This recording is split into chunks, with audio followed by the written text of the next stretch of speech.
भाई जो मेरा हॉस्टल था ना वो पहाड़ के ऊपर था बिल्कुल। ये सही है भाई, मैकडोनल्ड वालों ने अपने चिकन यही है, इन्हीं को पकड़ के पका देंगे भाई। और पैसिफिक आइलैंड की तरह ना यहाँ पे लोग बड़े हट्टे कट्टे हैं भाई। ये देखो कितने हट्टे कट्टे लोग हैं भाई। उस पार्क में भी इतने मुर्गे थे, इस पार्क में भी मुर्गे हैं, मैकडोनल्ड में भी मुर्गे थे। ये अपने चूजों के साथ घूमने लग रहे हैं। समझ नहीं आ रहा यहाँ पे इतने मुर्गे क्यों हैं।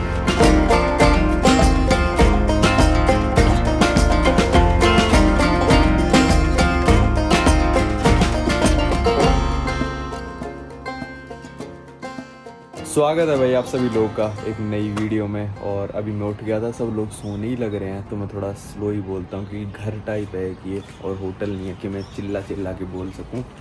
तो ये था अपना होम स्टे टाइप है, इसमें शायद ओनर भी रहते हैं। 2 रूम इन्होंने बंक बेड वाले बना दिए हैं।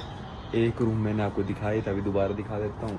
और सुबह से मैं ड्रोन एक्टिवेट करने की कोशिश कर रहा हूँ क्योंकि ड्रोन लेके आए थे, तो बार बार इनका वाईफाई डिस्कनेक्ट हो जाता है, तो ड्रोन अपडेट नहीं हो पा रहा, तो वो एक्टिवेट नहीं हो पा रहा। तो उसके लिए मैं बाहर आ गया था। एक बार मैं आपको फटाफट हॉस्टल दिखा देता हूँ। ये देखो भाई, ये थोड़ा किचन सा बना रखा है इन्होंने, और यहाँ पे बैठने का बना रखा है। और ये मेरे ड्रोन का रिमोट कंट्रोलर एक्टिवेट करने की कोशिश करता हुआ। ये बंक बेड डॉर्मेट्री है, ये प्राइवेट है। और ये कमरा मेरे को दिया था, देख जैसे मैंने दिखाया था, ये था भाई।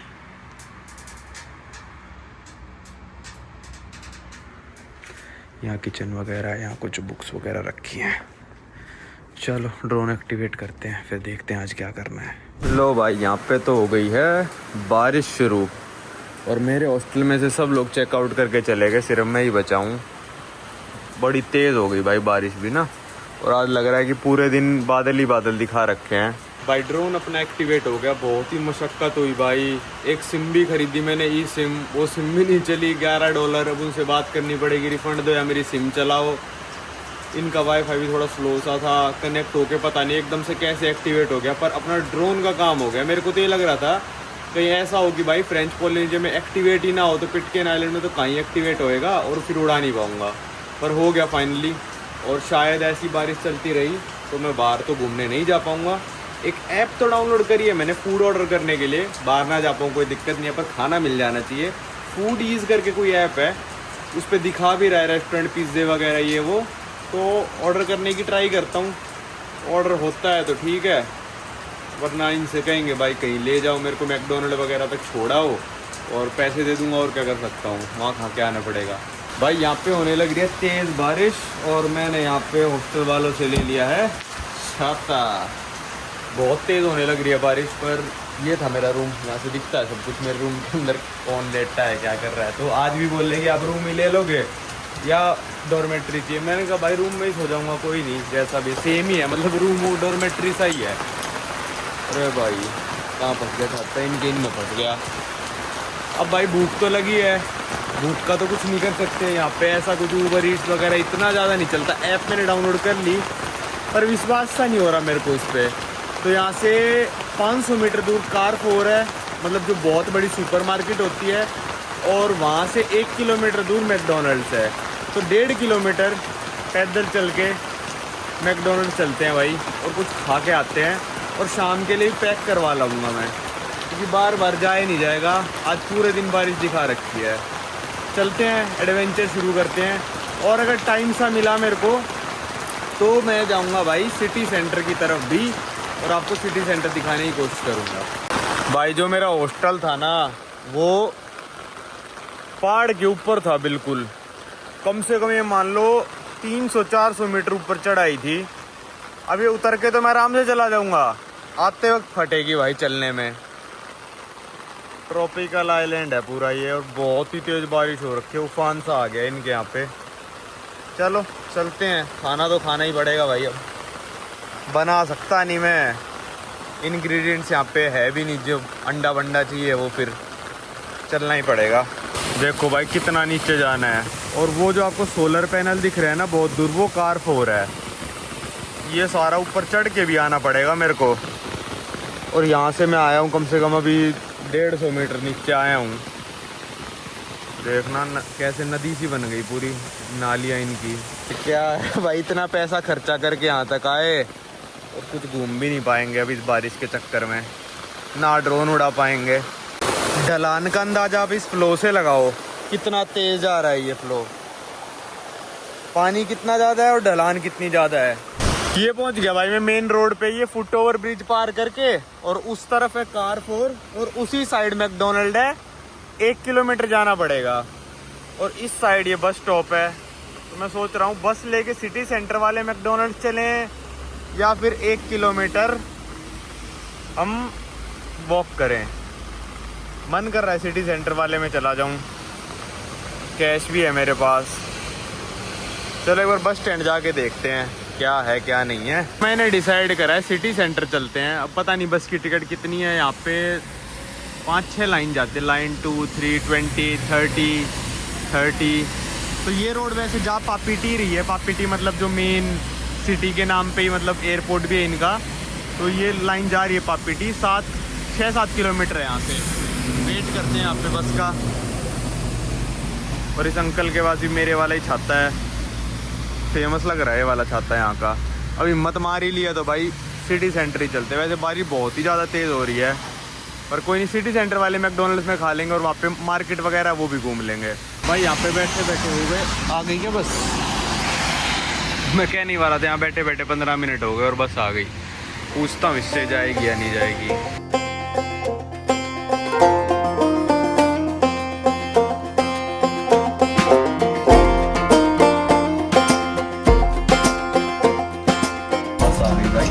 फेयर था 200 फ्रैंक और ये 8 सिक्के से तो दे दिए 200 फ्रैंक के। बड़े भारी सिक्के हैं भाई, और तो मजबूत सिक्के, कमाल है। ठीक है, तो 200 फ्रैंक फेयर था। देखते हैं पापीटी कितनी देर में पहुँचते हैं। एडवेंचर सही हो रहा है अपना भाई। ये बस है अच्छी एसी वाली बस है, शीशे भी खुल जाते हैं। बीच में खोल के थोड़ा बहुत दिखा दूंगा, वैसे एसी चल रहा है अंदर। ये सिक्के देखो भाई कितने बड़े बड़े हैं। 100 फ्रैंक का एक सिक्का है। चलो खुले भी हो गए।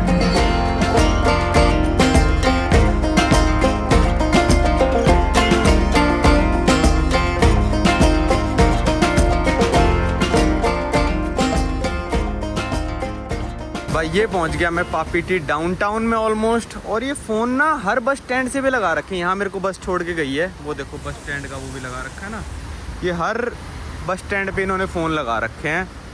और मैं ओ भाई क्या मस्त खुला है एकदम से अंदर जाके। और ये चलता भी है, BN मतलब वेलकम कुछ लिखा है, मर्सी, थैंक यू। ठीक है, तो यहाँ पे ये भी लिखा हुआ है कि इतना रेट है 18 पर मिनट, 32 पर मिनट। 32 मतलब ये हो गया 25 रुपये पर मिनट हो गया। चलो भाई मस्त लग रहा है डाउनटाउन। और बारिश भी रुक गई है। खुशखबरी तो ये है कि बारिश अपनी थोड़ी रुक गई है। और ये बोट्स खड़ी हैं कितनी सारी, ये देखो कितनी सही सड़क है ये वाली। लो भाई बारिश भी पूरी तरह रुक गई। बस में थोड़ी थोड़ी रुकनी स्टार्ट हुई, फिर यहाँ पहुँचते पहुँचते पूरी रुक गई। पर अभी पूरे बादल हैं, शायद मैं ड्रोन तो नहीं उड़ा पाऊँगा आज भी जाके, क्योंकि कॉन्फिडेंस नहीं आएगा ना भाई। तभी बारिश शुरू हो जाती है यहाँ पे, थोड़ा ट्रॉपिकल आइलैंड सा है। पर जैसे मैं अभी मालदीव गया था ना, तो वहाँ पे जो वेदर रहता था वो रहता था 29 से 32 के बीच में। और यहाँ पे जो वेदर रहता है ना वो रहता है भाई 24 से 27 के बीच में। तो यहाँ पे ठंड हो जाती है रात को, इसलिए मैंने वो AC वाला हॉस्टल नहीं लिया था और मैंने बिना AC वाला प्रेफर करा, क्योंकि रात को इतनी ठंड हो गई थी, मैं वो चद्दर ही ओढ़ के सोने लग रहा था। तो और चिप भी इतनी ज़्यादा नहीं है, पहाड़ी एरिया है। मालदीव क्या था, बिल्कुल ही आइलैंड है वो। तो मेरे सामने ही पहाड़ दिखने लग रहे हैं, मैं आपको दिखाता हूँ। और बिल्कुल ही मैकडोनल्ड्स के 100 मीटर पास बस उतार गई है। 200 फ्रैंक टिकट थी, जो होती है लगभग ये मान लो आप 150-160 रुपये के करीब, तो मतलब $2 के करीब की बस टिकट थी। अब चलते हैं, मैकडोनल्ड्स आ चुका है, खाना खाते हैं भाई। कल रात से ही कुछ नहीं खाया मैंने, तो आज खा लेते हैं। फिर आपको डाउनटाउन घुमाता हूँ मैं, मार्केट वगैरह है 2-4 जगह हैं वो घुमाता हूँ। आए हैं तो घूम ही लेते हैं ना। वैसे मन नहीं था मेरा, थोड़ा आलस सा आ रहा था, फिर मेरे पीछे पहाड़ देखो भाई आप। फिर मैंने कहा घूम लेते हैं भाई, इतना खर्चा पानी करके यहाँ पे पहुँचे हैं। तो ये देखो भाई पीछे मेरे पहाड़। और इस आइलैंड पे सबसे बड़ा पहाड़ भी है, वो 2000 मीटर ऊंचा है। उसका नाम माउंट टेरू कुछ ऐसा है। साइड में पहाड़ भी दिखा देता हूँ मैं आपको, उसकी फ़ोटो बहुत ही मस्त है। वहाँ पे मेरा ड्रोन उड़ाने का मन था, पर काफ़ी बड़ा आइलैंड है, वहाँ तक मेरा ड्रोन पहुँचता नहीं। चलते चलते ये आ गया मैकडोनल्ड, और चलते हैं भाई अपना मैकडोनल्ड से खाना खाते हैं। मैकडोनल्ड के पीछे देखो भाई पहाड़ कितने सही लग रहे हैं। वाले भी, वहाँ भी पहाड़, तो इसलिए थोड़ा वेदर ठंडा है यहाँ पे। आपको पसीने इतने नहीं आएंगे, थोड़ा सा चिप थोड़ा सा फील होता है 5-7%। और वैसे सही, यहाँ पे भी एक बस स्टैंड है भाई। देखो इतनी सी जगह के लिए आइलैंड पे क्रॉसिंग के लिए लगा रखी इन्होंने, पेडेस्ट्रियन के लिए। भाई यहाँ पे मैं लेके आया हूँ एक मैक चिकन बर्गर और एक फिलेटो फिश बर्गर, और इसके साथ आई हैं भाई फ्राइज़ और ये पेप्सी मीडियम। तो ये सारा पड़ा 1570 फ्रैंक्स का, मतलब 1200 रुपये बन गए शायद कुछ। तो ये अकेला बर्गर 570 का है फ्रैंक, और ये मील थी कुछ 970 की, 930 की, कुछ ऐसा था। तो ये सब आया है भाई, देख लो कितना क्या महंगा सस्ता है। अमेरिका के रेट है, अमेरिका से महंगे ही है, मेरे को तो ऐसा लगा भाई। और पैसिफिक आइलैंड की तरह ना यहाँ पे लोग बड़े हट्टे कट्टे हैं भाई। ये देखो कितने हट्टे कट्टे लोग हैं। वो जो रोड क्रॉस कर रहा है वो देखो, आधे से ज़्यादा लोग जो यहाँ पे बैठे हैं सारे, मतलब वो पैसिफिक वाले समोआ जैसे हट्टे कट्टे हैं, पोलिनेशियन ऐसे होते हैं भाई सारे। ये सही है भाई, मैकडोनल्ड वालों ने अपने चिकन यहीं हैं, इन्हीं को पकड़ के पका देंगे। मैकडी में चिकन घूमने लग रहे हैं भाई, एक नहीं दो इन्हीं को दबोच के अभी मैक चिकन बना देंगे इनका। भाई ये चीज़ दिखानी रह गई थी, मैंने भी काफ़ी कम देखी, क्योंकि ये अमेरिका यूरोप वगैरह में ना इतना 2 व्हीलर यूज़ ही नहीं होता। ये देखो इस अंकल ने अपनी बेटी को ना उसके साइज़ का हेलमेट ला के पहना है भाई। सोचो जिस आइलैंड पे रश भी नहीं है, उस पे एक बाप अपनी छोटी सी बच्ची का साइज़ का हेलमेट ख़रीद के लाया है और उसको पहना है स्कूटी बिठाने से पहले, और फिर बिठा के लेके गया स्कूटी पे। पर अपने इंडिया में लोग हेलमेट क्यों पहनते हैं? ताकि चालान ना कटे। चालान ना कटने के लिए हेलमेट पहनते हैं। और बच्चों को तो ऐसे सोचते हैं कि अरे कोई नहीं, बच्चा बैठा है, इसका कौन चालान काटेगा, पुलिस वाला वैसे ही छोड़ देगा। भाई हेलमेट आपके चालान के लिए नहीं है, हेलमेट आपकी सेफ्टी के लिए, ये सोच के पहनना करो आप, ठीक है। मैं देख के हैरान भाई, 6 या 7 साल की बच्ची होगी, उसके साइज़ का हेलमेट लेके आया, उस पर खर्चा किया है और उसको पहनाया है। तो अपनी जान के हिसाब से देखो, अपने बच्चों की जान के हिसाब से देखो। अगर आप बच्चों के 2 व्हीलर पे घूमते हो तो भाई हेलमेट ज़रूर पहनाओ। यार चाइल्ड सीट तो यार इंडिया में कोई लेगा ही नहीं, वैसे लेनी चाहिए। कुछ उम्र होती है, मेरे को भी नहीं पता, क्योंकि इंडिया में कोई लेता ही नहीं है, क्योंकि सेफ्टी का इतना कोई है ही नहीं, जान की कीमत नहीं है ना इंडिया में। अगर आप 2 व्हीलर यूज़ करते हो तो भाई देखो, पहना सकते हो तो अपने बच्चों को जरूर पहना, और खुद तो पहन लो। दो भाई, एक और बच्चा है देखो हेलमेट पहन के, जस्ट अभी 2 बच्चे देखो, कितना छोटा बच्चा है भाई वो, ये देखो आप। भाई मैं तो इन मुर्गों के साथ टाइम पास कर रहा हूँ। इतने सारे मुर्गे आ रखे हैं, देखना कितने सारे हैं। ये मुर्गा है और ये पंछी भी आ रखे हैं। जैसे इस मुर्गे को दूंगा ना, एकदम से उठा के भाग लेगा, देखना। ओए पंछी ले गया, हार गया बे ये कितने आ गए देख। मेरे को समझ नहीं आ रहा है ये मुर्गे इतने मतलब इंडिपेंडेंट घूम कैसे रहे। ले जा, इसके पीछे भाग लेते हैं सारे, जिसके बड़ा सा हाथ लगता है देख तो भाग लिया इनके साथ सही टाइम। थोड़ी सी बारिश और शुरू हो गई भाई, इनके साथ थोड़ा टाइम पास कर रहा हूँ मैं कि बारिश बंद हो। इसको पता है मेरे से मिलेगा तो यहाँ आगे भाग जाए ऐसे। भाई खाना खा लिया, और खाने के बाद मैंने पढ़ा वहाँ पे लिख रखा था कि मुर्गों को खाना खिलाना अलाउड नहीं है। और इतनी भीड़ हो रखी अंदर भाई, धक्का मुक्की हो गई है। मैं आपको दिखाऊं तो ये देखो भाई कितनी भीड़ हो रखी है अंदर, एक के ऊपर एक बंदा चढ़ा पड़ा है मैकडी में खाने के लिए। तो जैसे कि आपको पता है, फ्रेंच पोलिनेशिया फ्रांस की ओवरसीज टेरिटरी है, पर ये फ्रांस की सोलो ओवरसीज कंट्री भी है। फ्रांस की काफ़ी सारी ओवरसीज टेरिटरी हैं, जैसे कि हो गया भाई रियूनियन आइलैंड जो कि इंडियन ओशियन में, फिर आपका आ गया फ्रेंच गयाना जो कि साउथ अमेरिका में, फिर भाई आपका और भी काफ़ी सारी है, मेरे को याद नहीं आ रहा अभी। फिर आपकी आ गई ये वाली फ्रेंच पोलिनेशिया, पर ये है अपनी सोलो कंट्री भी, क्योंकि इनकी जो गवर्नमेंट है, इनका अपना प्रेसिडेंट होता है, वोटिंग होती है, और ये फ्रांस से ऑलमोस्ट इंडिपेंडेंट है। पर इनकी कई सारी चीज़ें फ्रांस आज भी हैंडल करता है, जैसे कि हो गया इनका डिफेंस हो गया, इनकी पुलिस हो गई, नेशनल गार्ड्स हो गए, फिर एजुकेशन, यूनिवर्सिटी वगैरह, ये सब फ्रांस हैंडल करता है। तो इतनी दूर फ्रांस से ये फ्रांस की टेरिटरी कैसी बनी, उसके बारे में थोड़ा बात कर लेते हैं। पहले तो यहाँ पे ऑब्वियसली बात है भाई, नेटिव लोग रहते थे जिनको पोलिनेशियंस कहते थे, आज भी रहते हैं खैर। पर यहाँ पे जब मतलब फ्रांस, ये जो यूरोपियन पूरा एक्सप्लोर कर रहे थे दुनिया को, ऐसे ही एक्सप्लोर करते करते इंडिया पहुँचे थे। तो जब यहाँ पे पहुँचे थे, तब पहुँचे थे 1842 में। उस टाइम प्रोक्लेम कर लिया इन्होंने कि ये तो हमारा है जी, ठीक है। उसके बाद 1946 में इनको मिल गया टेरिटरी स्टेटस, किसका, फ्रांस का टेरिटरी स्टेटस। फिर 2003 में इनको मिल गया था कलेक्टिविटी स्टेटस। कलेक्टिविटी मतलब जितनी फ्रांस की ओवरसीज टेरिटरी है ना, उनको कलेक्टिवली कहते हैं, ये टॉम वॉम कुछ कहते हैं। फिर 2004 में काफ़ी वोटिंग हुई, यहाँ पे कई सारे पॉलिटिशियन थे जो चाहते थे कि इनको फ्रांस से पूरी तरह इंडिपेंडेंस ना मिले, कई चाहते थे कि मिल जाए, पर 2004 में वोटिंग के बाद इनको पूरी तरह से फ्रांस से इंडिपेंडेंस ऑलमोस्ट मिल गई। कोई डिफेंस वगैरह ये हैंडल नहीं करते, वो सारा फ्रांस करता है। और आज भी 900 फ्रांस के एक्टिव मिलिट्री ट्रूप्स यहाँ पे पोस्टेड है। टाइम होने वाला है भाई, 12 बजने वाले हैं। इनकी चर्च की घड़ी के हिसाब से ये वाली घड़ी सही चल रही है। जनरली जो पुरानी घड़ियाँ होती हैं वो गलत ही चल रही होती हैं, उनका थोड़ा सिस्टम अलग रहता होगा। उस टाइम पे 1875 लिखा है, तो उस टाइम पे चर्च बनाई होगी इन्होंने यहाँ पे। 54% मेजॉरिटी ऑफ जो लोग यहाँ पे हैं वो क्रिश्चियनिटी फॉलो करते हैं।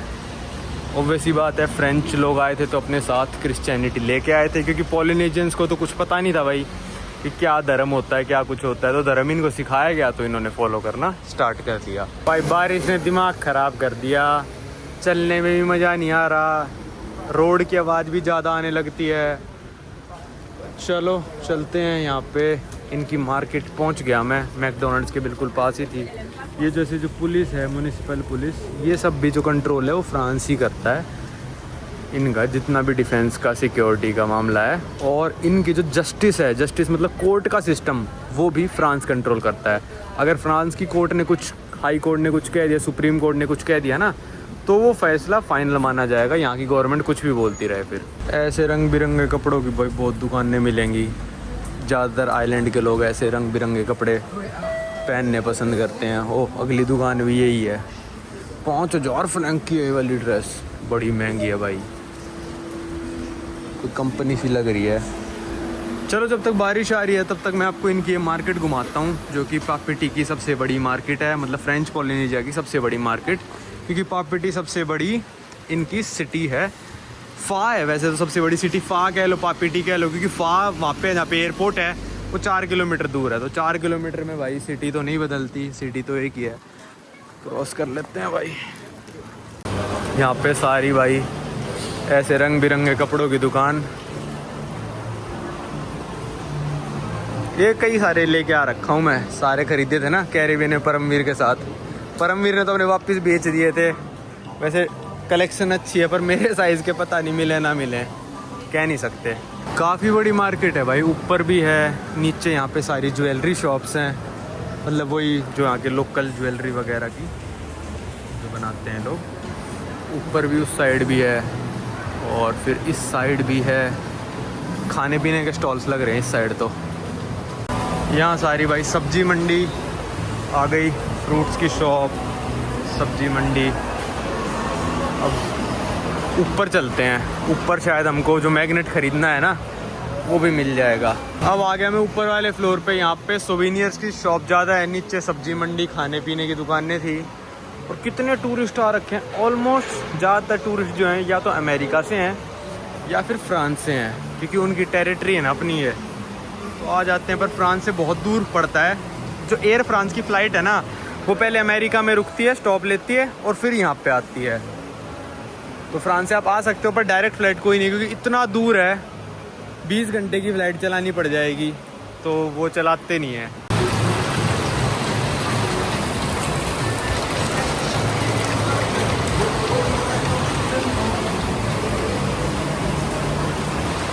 ये देखो ऊपर से मार्केट कुछ ऐसी दिखती है, इतनी बड़ी नहीं है, पर हाँ यहाँ पे कुल पॉपुलेशन पूरे के पूरे फ्रेंच पॉलिनेशिया की 2,78,000 लोगों की है। उसके हिसाब से आप ये मार्केट टूरिस्ट के लिए बनाई है, उसके हिसाब से देख लो कितनी बड़ी बना रखी है। कोई लोकल तो ये सब कपड़े खरीदते हैं, पर ये नहीं कि यहीं से आके खरीदेंगे, टूरिस्ट के लिए है मार्केट बिल्कुल। ये तो 3 लाख से भी कम पॉपुलेशन में इतनी बड़ी मार्केट इन्होंने बना रखी है। भाई ये वाले मैग्नेट पसंद तो आए मेरे को। देखो जैसे तईती लिखा है ना, ये शायद मदर ऑफ पर्ल पे है, ऐसे लिखा है ये, पर है भाई काफ़ी महंगा। 1500 फ्रैंक का ही है, मतलब 1200 रुपये, 13-14 डॉलर हो जाएगा। ये भी 1500 फ्रैंक है सारे। ये वाले 1900 फ्रैंक के। ये भी मदर ऑफ पर्ल पे है, तो $20 हो गया लगभग, ये 20 से थोड़ा कम मतलब। तो फ्रेंच पॉलिनेशिया की ज्योग्राफिकल लोकेशन की हम बात करते हैं मार्केट में खड़े होके। फ्रेंच पॉलिनेशिया लोकेटेड है साउथ पैसिफिक ओशियन में। यहाँ पे है 121 आइलैंड और अटोल्स। और भाई ये जो स्ट्रेच करता है ना, मतलब कितना चौड़ा है ये, 2000 किलोमीटर चौड़ाई में फैला हुआ है। तो आप सोच सकते हो 2000 किलोमीटर में 121 इनके आइलैंड है, जिनमें से 75 आइलैंड्स पे लोग रहते हैं और खाली पड़े हैं। और इनके 5 आइलैंड समूह हैं। एक तो हो गया भाई सोसाइटी आइलैंड। सोसाइटी आइलैंड से ये वाले ही आइलैंड, मतलब जो मान लो अभी पापीटी हो गया, साइड में बोरा बोरा आइलैंड हो गया, और काफ़ी सारे हो गए, 4-5 आइलैंड हो गए। तो इसी पे इनके 2,05,000 लोग रहते हैं इन 5-6 आइलैंडों पे। और सारे आइलैंड पे जो बच्चे कुछ 70,000 लोग रहते हैं। तो जो इनके गैम्बियर आइलैंड सबसे दूर है, वहाँ पे हम कल फ्लाइट लेके जाएंगे सुबह सुबह, जहाँ से हमको पिटकेन का क्रूज़ मिलेगा और वो भी आपको देखने को मिलेगा। जो 5 आइलैंड समूह है, मैं साइड में नाम लिख देता हूँ, ये सारे आइलैंड्स के इनके समूह हैं। भाई सारे बैग्स वगैरह की दुकान है, सारा लोकल मेड सामान है, जिसकी वजह से ये बहुत ज़्यादा महंगा है भाई। 6400 का बैग लिखा हुआ है, मतलब ये मान लो 5000 रुपये का। 10,000 की टोपी, 10,000 की टोपी, 10,000 की टोपियाँ मिलने लग रही हैं भाई। देखो आप, ऐसे ऐसे बैग्स यहाँ पे ये सब मिल रहा है। बारिश ने सब खराब कर दिया भाई, कई जगह जाने की नहीं रही, किसी पार्क में नहीं जा सकते, बैठ नहीं सकते। एक ही इनका पार्क आया था फेमस सा, मैं यहाँ आ गया। थोड़ी देर छाता उतारूंगा पहले। कैपिटल सिटी फ्रेंच पॉलिनेशिया की है भाई पापीटी, जिसमें मैं अभी खड़ा हूँ। और जो इनकी लार्जेस्ट सिटी है वो है फा ऐसे लिखते हैं, FA ऊपर कॉमा फिर ए कुछ ऐसा, जहाँ पे इनका एयरपोर्ट है। खैर सेम ही सिटी कह सकते हैं, क्योंकि यहाँ से सिर्फ 3 किलोमीटर दूर है। तो कोई सी भी कह लो, लार्जेस्ट सिटी, कैपिटल सिटी, पापीटी या फिर फा, कुछ भी कह लो। और जिसमें मैं रुका हूँ वो अलग ही है, कुछ वो पता नहीं क्या नाम है उसका, अलग सा ही है, मतलब यहाँ से कुछ 6-7 किलोमीटर दूर है वो। और भाई जो फ्रेंच पॉलिनेशिया है वो अपने मेंबर्स फ्रांस की पार्लियामेंट में भेजता है। 577 असेंबली मेंबर्स में से 3 मेंबर्स होते हैं फ्रेंच पॉलिनेशिया के, और 348 सेनेटर्स जो फ्रांस में बैठते हैं उनमें से 2 होते हैं फ्रेंच पॉलिनेशिया की, जो फ्रेंच पॉलिनेशिया को रिप्रेजेंट करते हैं। क्योंकि इनकी पॉपुलेशन ही 2,78,000 है, तो 2 और 3 सीटें इन लोगों को फ्रांस ने दे रखी हैं। ये टहीटी का पोर्ट भी आ गया भाई, और वहाँ पे देखो लोग बोर्डिंग करने लग रहे हैं। और वहाँ पे जो छोटी छोटी वेसल्स खड़ी हैं, ये तो खैर काफ़ी बड़ा है, यॉट कहेंगे इसको तो पूरी बड़ी। वो छोटी फेरी वो जो है भाई, वो जाती है पास के मूरे आइलैंड पे। यहाँ से कुछ 1 घंटा दूर है बस, वो 25-30 किलोमीटर। और मूरे आइलैंड जाती है, वहाँ पे सारे लोग डे ट्रिप करके आते हैं या फिर वहाँ पे रहते भी हैं, क्योंकि काफ़ी ब्यूटीफुल बोलते हैं उस आइलैंड को भी। पर मैं जाके फंसना नहीं चाहता, कहीं मैं अभी गया और फिर फेरी कैंसिल हो जाए आने वाली, तो मेरा सारा आगे का ट्रिप धरा रह जाएगा। तो इसलिए मैं अभी जा नहीं रहा हूँ। वैसे आप चाहो तो जा सकते हो। यहाँ से देखो भाई, पीछे पहाड़ दिखने लग रहे हैं, पूरे बादलों ने ढक लिया है। उस तरफ भी आप देखोगे तो सारे बादलों से ढके हुए हैं। वहाँ पे पब्लिक टॉयलेट है भाई, जहाँ पे वो लोग घूमने लग रहे हैं ना। मैं पब्लिक टॉयलेट यूज़ करके आ जाऊँ एक बार। मिल गया भाई, मेरे शहर का नाम भी लिखा हुआ, ये वाला है पुना आयु। मतलब बोलने में मैंने अभी ट्रांसलेटर में भरा तो सिर्फ पुना ऐसे बोल रहे, पुना। और ये वाला एयरपोर्ट वाला है, पुना मेरा शहर है। तो अब वापस बस लेके वापस ही चलते हैं, क्योंकि कुछ और करने का है नहीं। जैसे भाई मालदीव में माले सिटी है ना, कि पूरी सिटी में कुछ करने का नहीं है, सिर्फ लोग आते हैं हनीमून मनाने, आइलैंड्स पे जाते हैं या फिर स्नॉर्कलिंग, डाइविंग ये सब करने आते हैं। सेम ही भाई यहाँ पे फ्रेंच पॉलिनेशिया में है कि ये पापीटी जो इनका बड़े वाला आइलैंड है। हालांकि 1-2 चीज़ है, हाइकिंग वगैरह आप कर सकते हो, पर इतनी महंगी है ना वो, ये आप सोच नहीं सकते। और यहाँ पे फिर स्टेज का आपको पता ही है, सबसे सस्ता होटल बिल्कुल शहर से दूर जाके $20 में मिला है।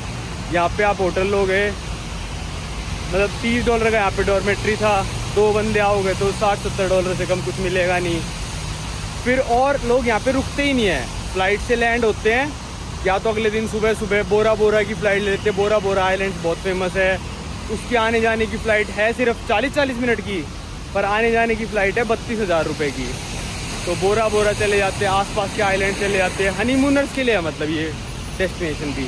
मैं तो खैर पिटकेन के लिए आया था, वरना मैं शायद नहीं आता फ्रेंच पॉलिनेशिया कभी भी, क्योंकि ना तो अलग कंट्री है, मतलब है भी और नहीं भी। तो शायद मैं नहीं आता, पर पिटकेन के लिए आना पड़ा। खैर पिटकेन थोड़ा ऐसा है कि एडवेंचर टाइप है, तो इसलिए मैं आ गया था कि भाई क्रूज़ व्रूज लेके जाएंगे, जिस क्रूज़ में इतने कम बंदे जाते हैं ये वो, तो इसलिए मैं आ गया था। और तो यहाँ पे बस नॉर्मल शहर सा है, छोटा शहर कह लो आप इसको, और ठीक है। भाई अभी पब्लिक टॉयलेट ढूंढता ना मैं दूसरे पार्क में आ गया। उसमें थी पब्लिक टॉयलेट और लॉक करके गए हुए थे वो। भाई उस पार्क में भी इतने मुर्गे थे, इस पार्क में भी मुर्गे हैं, मैकडोनल्ड पे भी मुर्गे थे, ये अपने चूज़ों के साथ घूमने लग रहे हैं। समझ नहीं आ रहा यहाँ पे इतने मुर्गे क्यों हैं। मतलब वो भी सड़कों पे घूम रहे हैं। बहुत कम देशों में ऐसा देखा है भाई मैंने। खैर मुर्गों वाला तो पहला ही देश है, कुत्ते बिल्ली तो देख रखे हैं, मुर्गे घूम रहे हैं भाई यहाँ पे, कुत्ते बिल्ली नहीं है। ये इनका पोर्ट आ गया। वहाँ पे देखो एक नेवी का वेसल भी खड़ा है, वो फ्रांस वालों का ही होगा। यहाँ एक पब्लिक टॉयलेट और है भाई, देखते हैं वो लॉक ना हो वो। भाई यहाँ वाली पब्लिक टॉयलेट ओपन थी और देखो कैसे बना रखी है। और यहाँ पे मेरे को मेल फीमेल समझ में नहीं आ रहा था। देखो ये बना रखा है इन्होंने, फीमेल के लिए ये और मेल के लिए ये। और ऐसी थी यहाँ पे पानी पीने का भी है, ड्रिंकेबल ही कहते हैं टैप वाटर यहाँ पे। तो चलने लग रहा है, थोड़ा पी लें। ये वाला पार्क तो बहुत ही प्यारा बना रखा था, मतलब बिल्कुल जैसे ही होता है ना ओशियानिक स्टाइल में, मतलब जो पॉलिनेशियन लोगों का स्टाइल है उस स्टाइल में बना रखा है। और वेदर इतना अच्छा हो रखा है ना, बस बारिश नहीं हो रही होती ना और सिर्फ बादल बादल होते, मज़ा ही आ जाता भाई। इतना अच्छा वेदर हो रखा है। मैं 1.5 किलोमीटर आ गया उस वाले पार्क से चलते चलते, मेरे को पता भी नहीं चला। वो देखो भाई पीछे कैसे पहाड़ दिखने लग रहे हैं। आइलैंड के आप अंदर, आइलैंड के रोड ही नहीं है, सिर्फ चारों तरफ रोड है, थोड़ी बहुत अंदर रोड है। बीच में सबसे बड़ा पहाड़ है इनका जो मैंने आपको बताया, तो वहाँ कोई रहता नहीं है आइलैंड में, बस चारों तरफ लोग रहते हैं। भाई 15-20 मिनट हो गए चलते चलते, 2 किलोमीटर आ चुका मैं, कोई बस स्टैंड ही नहीं आया यार। और पूरा गीला हो चुका मैं, ट्रक वाले मेरे ऊपर पानी उड़ा के चले गए, घास में से निकल के आया भी, दिखाता हूँ आपको, पूरी पैंट गीली हो चुकी। ये देखो भाई मैं ना यहाँ से निकल के आया हूँ इस पूरे पानी में से, और मेरी पूरी पैंट देखो भाई, पीछे से देखो ये ट्रक वाला उड़ा के चला गया पानी पीछे से। यार पब्लिक ट्रांसपोर्ट तुम्हारे पास है तो उसको गूगल मैप पे अपडेट कर दो ना, कि बस स्टेशन ही नहीं लिख रखे भाई ऑनलाइन कि बस स्टेशन कहाँ पे है कहाँ पे नहीं है। अंदाजे से मैं, यही रोड जाती है मेरे घर की तरफ, हॉस्टल की तरफ, तो मैं इस पे चलता जा रहा हूँ। ऐसा एक ट्रक आया और मस्त पानी उड़ा के चला गया मेरे ऊपर। यार मतलब तुम्हारे पब्लिक ट्रांसपोर्ट है, इतना अमीर देश है, गूगल पे अपडेट क्यों नहीं करते यार ये। अब ये आया बस स्टैंड भाई, पता नहीं यहाँ कौन सी नंबर बस रुकती है, क्या रुकती है। इस ब्रिज के तुरंत बाद आ गए, कम से कम 2 किलोमीटर में चला हूँ। अब यहाँ खड़े होते हैं, देखते हैं आती भी है बस या फिर नहीं आती। भाई ये दिक्कत है, जिसमें पब्लिक ट्रांसपोर्ट लिखा नहीं होता कितने बजे आएगा, कहाँ आएगा। अभी बस स्टैंड के निशान में मैं बैठा हूँ, मेरे को हो चुके भाई 25-30 मिनट बैठे बैठे, आई नहीं बस।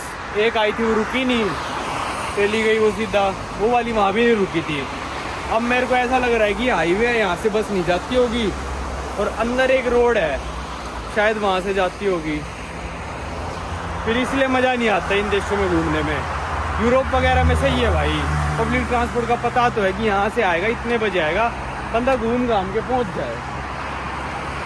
अब सोचो यहीं पे आ गई बस, फिर और दुख होएगा।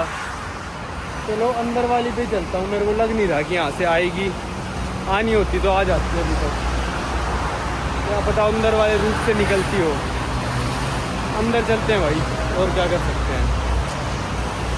भाई आधे घंटे से मैं वहाँ बैठा था, बस स्टैंड का साइन वहाँ लगा दिया, बस स्टैंड यहाँ लगा दिया, कमाल नहीं है। मतलब यहाँ बस स्टैंड का साइन भी नहीं लगा हुआ, वहाँ बस स्टैंड का वो देखो, उस ब्रिज से आया हूँ मैं, उस वाले ब्रिज से चढ़ के आया हूँ, उस वाले ब्रिज से आया हूँ भाई मैं चढ़ के। बस स्टैंड का साइन वहाँ लगा दिया और बस स्टैंड यहाँ लगा दिया, क्या नौटंकी है भाई। आ गई भाई, 2 नंबर में ही आया था बैठ के मैं, 2 नंबर ही आ गई। लो भाई पहुंच गया मैं अपने हॉस्टल के पास, कार कोर्स, ये चली गई बस। ओले उड़ा दिया था पानी, बस थोड़ा सा मैं आगे होता भीग जाता दोबारा। रोड तो काफ़ी अच्छी हैं, पर बस का टाइम टेबल कहाँ से चलती है, कितने बजे चलेगी, कुछ नहीं दे रखा। तो चलते हैं आगे ही एक स्टॉप था, देखो अगर मेरे को पता होता तो मैं उस स्टॉप पे उतरता। कारफोर का अपना स्टॉप है, पर अब पता ही नहीं है तो अंदाजे से उतरना पड़ गया मेरे को। चलते हैं, यहाँ से क्रॉस करके ऊपर चढ़ के मेरा हॉस्टल है। अब कारफोर में आया हूँ थोड़ा बहुत कुछ खाने का लेने, और मैं टावल नहीं लेके आया घर से। मैं टावल क्यों नहीं लेके आया घर से, क्योंकि मेरे को चाहिए था डीकैथलॉन वाला टावल, जो बहुत ही पतला होता है, मतलब एक शर्ट जितना पतला होता है। और जो हमारे घरों में टावल होते हैं ना, बहुत मोटे मोटे होते हैं, बैग में बहुत स्पेस लेते हैं। डीकैथलॉन था यहाँ पे, पर 2 किलोमीटर पहाड़ी पे चढ़ना पड़ता, जो कि मैं करना नहीं चाहता था। तो कारफोर से जो टावल मिलेगा वो ले लेंगे, और फिर यूरोप में जाएंगे, जब लंदन वगैरह जाएंगे तो डीकैथलॉन वाला ले लेंगे। अभी के लिए तो लेना पड़ेगा, क्योंकि सुबह में नहाया भी नहीं, टावल ही नहीं था, नहाऊंगा कहाँ से। तो अब टावल लेते हैं, कुछ खाने पीने का थोड़ा बहुत, और फिर चलते हैं हॉस्टल। नहा धो के अपना कुछ एंटरटेनमेंट सा करेंगे, मतलब अपना एंटरटेनमेंट मतलब कुछ वीडियोस वगैरह देखेंगे, और कल सुबह सुबह की फ्लाइट है। ये आ गए कारफोर हाइपर मार्केट। ये यहाँ की जो तहीती, मतलब पूरे फ्रेंच पॉलिनेशिया की सबसे बड़ी सुपर मार्केट ये वाली है। एक पापीटी में भी थी, पर ये वाली ज़्यादा बड़ी बताते हैं लोग। तो यहाँ पे सब मिल जाएगा। भाई फालतू में मैं सोच रहा था मैकडोनल्ड 1 किलोमीटर दूर है, मैकडोनल्ड तो कारफोर के अंदर ही है। गूगल पे नहीं आ रहा था, और ये मिल गया भाई टावल्स वाला सेक्शन। ये पूरा बाथरोब है 2800 का। अगर ये 2800 का है तो टावल तो सस्ता ही होना चाहिए। छोटे वाला टावल 395 का, मीडियम साइज़ का ही ले लेते हैं। ये कितने का है? 1650 का। सस्ते वाला देखते हैं भाई, इतना महंगा नहीं, फेंकना भी पड़ जाए तो फेंक सकें। 1200 का भी है तो 1200 भी महंगा ही, खैर कुछ तो लेना ही पड़ेगा। छोटे छोटे टावल हैं, इतने महंगे महंगे। भाई ये वाला सही लग रहा है, 795 का है ये, और बांध के देख लिया, आ रहा है, मतलब छोटा ही कहूँगा पर सही है। बैग में ज़्यादा स्पेस भी नहीं, टावल तो एक बार पहुँच के रख देना होता है। 795 मतलब 800 हो गया, $8 का है। ठीक है चलो ये ले लेते हैं। एक ये सस्ते वाले टावल भी है भाई यहाँ पे, 700 का इतना बड़ा मिलने लग रहा है ये, पर इसकी क्वालिटी और इस वाली क्वालिटी में अंतर है। मन तो कर रहा है बड़े वाला ले लूँ, पर सही है छोटे वाला ही सही है। इसकी क्वालिटी थोड़ी अच्छी है, अच्छे से सोख लेगा। 700 ज़्यादा फ़र्क भी नहीं है, 900 ही फ्रैंक, 900 कह रहा हूँ, 90 फ्रैंक का ही फ़र्क है। बने बनाए चश्मे भाई, +3 किसी का +3, फिर नीचे +3, 2.5, 2.52 बने बनाए चश्मे मिल रहे हैं भाई 600 फ्रैंक में। चलो भाई टावल ख़रीद लिया, 2 कुकीज़ के पैकेट ख़रीद लिए भाई पिटकेन आइलैंड के लिए। वैसे तो वहाँ पे सुपर मार्केट है मैंने सुना है, पर फिर भी मैंने ले लिए। और जो पिटकेन आइलैंड में मेरा वो होगा ना होस्ट, तो वो तीनों टाइम मेरे को खाना खिलाएगा, पर पता नहीं भाई उनका खाना कैसा हो, मेरे को जमे ना जमे। तो इसलिए मैंने थोड़ा बहुत ले लिया, कि इतना भी नहीं लिया, 2 ही पैकेट लिए हैं बस कुकीज़ के, कि किसी टाइम नहीं खाना पसंद है, रात को कुछ खाने का मन करा तो खा दो। चलो अब चलते अपने हॉस्टल वापस, नहाते धोते हैं और रेस्ट करेंगे।